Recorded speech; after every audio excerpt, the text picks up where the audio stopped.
Welcome everyone to YTCSC, YouTube's Celtic Supporters Club. I am Mark Campbell and I am your host. We will have a quick video tonight, Sunday night, just to discuss the Toothless 0-0 between basically two really poor sides. Today was one of the worst Celtic Rangers games I've seen for a very, very long time. Kind of re-look at that, re-chat about that. And then I'll finish up by just talking a wee bit about Celtic's transfer business. Will we get anything done with the window closing tomorrow at 7 p.m? Very, very strange time for the window to close, 7 p.m. Anyway, if you've not subscribed, please hit subscribe. That will help us grow the channel. We have now grown to 1,041, so thank you to everyone who has joined, helping us start to pull away from the 1,000, which is amazing. Every single person that subscribes is helping the channel, as I said. So before we get into it, the third giveaway, I'm posting that off tonight to Danny Boy. Danny Boy, you'll get that this week. He's going to give it to his grandson. So that's Cal Mack holding up the league trophy. So you can get that your grandson, and if you can just take a wee picture either yourself with it or you want to get your grandson on, and I'll post that onto the channel just so that everyone can see that these things are actually getting given out. Okay, let's get into the video.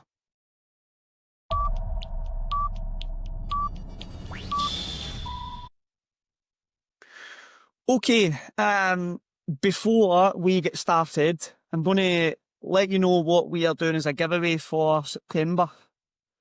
So instead of the usual wall art, we are going to give away this little era top. We've got a size 6 to 9 and a size 9 to 10. So it's a little era top, pretty cool, actually good for the kids watching football or just running about. Again, all you need to do to win that top is comment your name. So just comment your name, your full name, please, just so that we've got it. If you are on TikTok, please subscribe to the YouTube channel. Please just go to YTCSC, subscribe and post your name. If you're on YouTube, just post your name and I'll get you into that draw. I'm going to run this one for a couple of weeks. I'm going to mention it in each post that we do, okay? All right, so let's talk about today. God, what is there to say? That was the worst Rangers Celtic game I have seen for a very, very long time. You can tell that was a 0-0. Either that or Celtic were going to lose. At no point did I feel Celtic were doing anything to get us into a position that we could actually go and score a goal. It was back to that old side to side, backwards. Everything that we done was very negative, and it was very. There was nothing positive about that result, and I don't want to come on here and be really, really negative, but that's just the God's honest truth of it. There was nothing, no penetrating balls.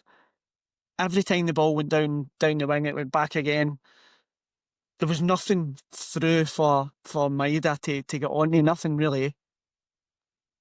It was just poor. Rangers were in the driving seat first half. Which I can't believe, because that is the worst Rangers team I've seen for a very, very long time. And they looked like they were the team that were going to score. In fact, they did score, but it was rightly ruled offside. Suter being just offside. Good ball in for Tavernier. The type of ball that you want to see from that angle. Just get it curled right in. It's a cracking ball actually, and John Suter's got on the end of it and scored. Kasper Schmeichel didn't cover himself in glory today at all, and that's a few games now that I've seen Big Schmeichel not look great, and I don't know if he has started to regress as a player. Not calling him out on it or anything, right? But I'm just saying I've just not seen anything recently from cup final mistake to now. He just looks like he's lost that commanding presence, for me anyway. And I don't know how you feel about it, but that's just how I feel. He looks like he's got a mistake in him, looks like he's a wee bit nervy, doesn't command his box, just not the same player. And I know that there was talk about him signing a contract. I wouldn't do that. I would get Sinisalo into the team more this year and phase Casper out, and just let him end his career at Celtic. So disallowed goal was disallowed. It was offside. It was a right call. There's nothing anybody complain about that. And I know I was listening to Super Scoreboard, and Rangers fans come on and said from the angle he was at that was onside, and he absolutely slaughtered, which is quite rightly so. But first half, second half, Celtic were poor. Maeda offered nothing. Negrin on the right hand side just does not work at all, man. He's got no pace. He's got no flair really to actually go and run and beat a player. Kept coming inside, and he didn't want to go down the outside because he doesn't have that pace. And Balikwisha, you can't really call this boy out after he's been here 2 days, and that whole team performance today was very, very negative, and he just followed suit. I was hoping he would actually take the game by the scruff of the neck and have a run at Tav and try and beat him, but he kept coming back inside, and I think he flung 1 or 2 balls in, but just nothing there that you would want to see. But it's his first game, chucked in at the deep end. I'm not saying anything about him, so the guy needs time to settle in. McGregor, on the other hand, I had a guy on the channel on the last video that we made, and he was slaughtering McGregor, calling him shit, saying that all he does is points, and just said he's been poor since Ange Postecoglou says he's been shit since Ange Postecoglou's second season, and I called him out for it because I don't agree with it. I think McGregor's been a brilliant captain, and I think he's been a very, very good player. He's had a few bad games.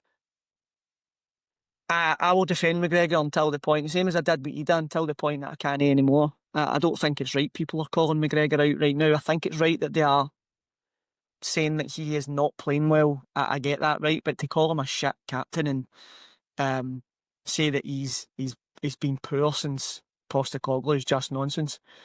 I hope the people that are pointing the finger at him and giving him a hard time and stopping that wee bit of belief in him and thinking about his time is up are wrong. Gets a wee break at the international break and comes back and is the player that we know that he can be. I think he has been marked out the game the last few games, and Celtic's game plan is to go through McGregor. Brendan Rodgers has to work that out. He has to get another game plan because teams are cottoning onto it. And if teams are actually marking McGregor out the game and he can't get into it, and that means Celtic can't get going, that's not great, and that's not elite management for me. You have to have a plan B, and you have to be able to either change the system that you're playing, or the tactics, or the personnel. Something has to be different that helps us move on. But he wasn't at his best today at all. He was pointing all over the place and not doing a lot, not doing a lot of the talking with the ball. So not his best, but I don't think anybody had a good game today. I think Scales was probably the man of the match for us, which says a lot for Celtic. Big Scales dealt with a lot of balls into the box. Rangers started to go long, and Scales done really, really well. But that's an indictment of Celtic when we are talking about a poor Rangers team for Liam Scales to be probably one of the better players in the Celtic side. Looking at some stats then, Celtic possession-wise, 58.7%, but that 58.7% possession was that horrible side-to-side back. Everything went side-to-side back. Hatate, strangely, would not play the ball forward. Every time we got it, played it back. The ball was out wide, we played it back. I can't stand that. I can't stand it. I don't mind going across. If we are going across the field and we're doing it quickly to actually find an angle to get forward, if we weren't doing that, there was no penetration at all. And it reminds me of a point in last year where we were really, really poor, and I was going off my head, and I couldn't see a way for Rodgers to get back into it. And eventually he changed it up. Celtic get better. We started playing faster and we get out of it. I'm hoping it's the same thing here. I know he's been stung with no players brought in, but we should still be able to beat that Rangers team. That Rangers team are not great. I'm just hoping that it's a sticky start, a sticky patch for us, those 2 European games and the Rangers game. Let's take this 2 weeks and go and see what we can do when we get back. So total touches inside the box, each 11. How poor is that? 11 touches inside each other's box. Absolutely garbage. And then when you're talking about shots on target, Celtic had 2, Rangers had none.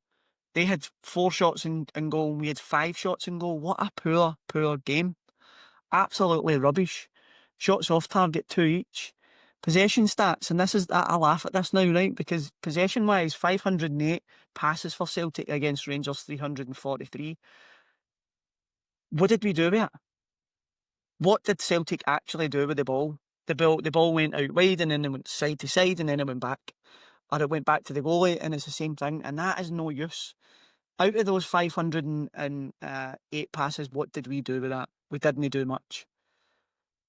That was a super poor performance from Celtic, and it's not the first one this season. It's probably the 2 Kairat games and the Rangers game. 3 of the biggest games of the season, 3 of the toughest games of the season, supposedly, and we have failed quite miserably. Actually, we've failed to do anything. Not scored a goal in how long? I don't know. It's mad. It's mad. So today, not a great day for the Hoops. We are still 6 points clear. Try to look at the bright side, and myself and Robert were trying to look at the bright side, and Brian said, "I mean Robert clutching the other end of the same straw," which is probably true. But I don't think you can just jump in the negative bandwagon the whole time. I think you need to look at some of the positives. 6 points clear still. We've not lost a game. The thing for us now is this transfer window, and we have got 1 day left. I can't believe I'm saying that, right? 1 day left to actually go and pull out probably 3 or 4 players. We've got Big Ida down in Swansea. I don't know if he's signed his contract or what the hell he's done, but he's there and he's ready to go. And the Swansea manager was asked a question about it, and he said, "You need to go and ask Celtic about what's happening, because the whole thing's a shambles." A fee's been agreed, £7 million, or £6 million plus £1 million add-ons, and he's agreed personal terms. But Brendan Rodgers is quite rightly said, if Celtic don't get players in, he can't go. Same with Yang. I think Yang's £2.5 million is ready to go, but he's not going anywhere until we get players in. So the real crux of the matter is Celtic have to bring in a striker, and they're looking at Kasper Dolberg. That deal was apparently close to being done, but there's a spanner in the works. I think there's a German and a Spanish team now in the mix. Celtic need to go and get this done. They need to go and do what they need to do, and probably going to overspend again. That's probably what's going to happen, because they've sat with a finger up their backside for the whole of the transfer window. Now you're getting down to the last day. Dolberg was left out of the squad. That doesn't mean he's come to Celtic. That means he's probably moving on. The likelihood is he will move on. Doesn't mean he's come to us. It means that his club know that he's got options, and that they don't want him to get injured before getting him sold. I think they're looking for about £8.5 million. Celtic need to go and pay it. If they're going to sell Ida for 7 million, go and pay the 8.5, because this guy is a player. He's a Danish international with countless caps and countless goals, and he's the kind of striker that we are crying out for. We need this guy in. Get rid of Ida, bring this boy in, and make it happen, Celtic. It should have been done a long time ago, but again, Celtic being Celtic, or the board being the board, they just drag their heels. It's unbelievable the way they do their business. If this falls through, we don't get this boy, and Ida gets sold or Ida comes back. What a mess. What a mess of a club. It's just not how you want to do business. It's not how you want your club to be run. We also have Sebastian Tunekti, I think his name was, another winger that we were linked with. I was reading today that deal is most likely dead. and it's most likely dead because he played for his club today, and I think Celtic have not went anywhere near the asking price. I think his club just have gave up. It's quite right. So unless there's a miracle with that one, he will not be coming to Celtic. And unless Celtic actually go and open up the purse strings, Dolberg won't be coming either. I think we need another winger or two. If we sell Yang, I think we need another two. We need Dolberg in, and if we sell Ida, I think we need another striker. And Brendan said it himself in an interview. The boy asked how many strikers you need, two, and he said ideally, if Adam goes, ideally we need two. So that's two strikers and potentially two wingers, and potentially a right back. 4 or 5 players still we need. With a day left, my God, it's beggars belief that we're in this position. So, poor toothless draw from Celtic and Rangers today. Both teams showing how rubbish they are at this minute in time. If I'm perfectly honest, we should have had our foot firmly down in their necks today and maybe finished the league with a 9-point gap. It's still good to have a 6-point gap, but there's just a big black cloud hanging over Celtic at the minute, and it's not nice. I'm looking forward to this transfer window closing and getting to know where we are. What are we looking at? Are we looking at this team that we've got now? Because you can kiss the Europa League run goodbye, because we won't do it in the Europa League with this current team. I feel this has been quite negative, but it's just the truth. Brian and I have been talking about some videos that we want to do. I want to do a wee video on, there's 2 things I want to look at. I want to look at the board. I want to look at who is Michael Nicholson, where does he come from, how did he get to where he is? A real in-depth look at him and see why is this man on nearly 900 grand a year? What has he done for Celtic? Has he taken us forward or backwards? It looks like he's taken us backwards, paying him a load of money for that. I just don't get it. I don't get the whole Michael Nicholson thing. So there's a few videos that we want to do, and we want to look at what the fans are talking about and how they can influence the board. It's a very, very difficult thing to do. Influence the Celtic board, because they've got us by the nuts.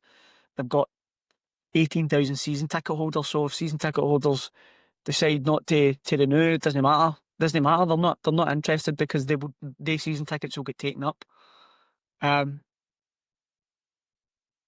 Fans are struggling to work a way out to not impact the team, but to impact the board.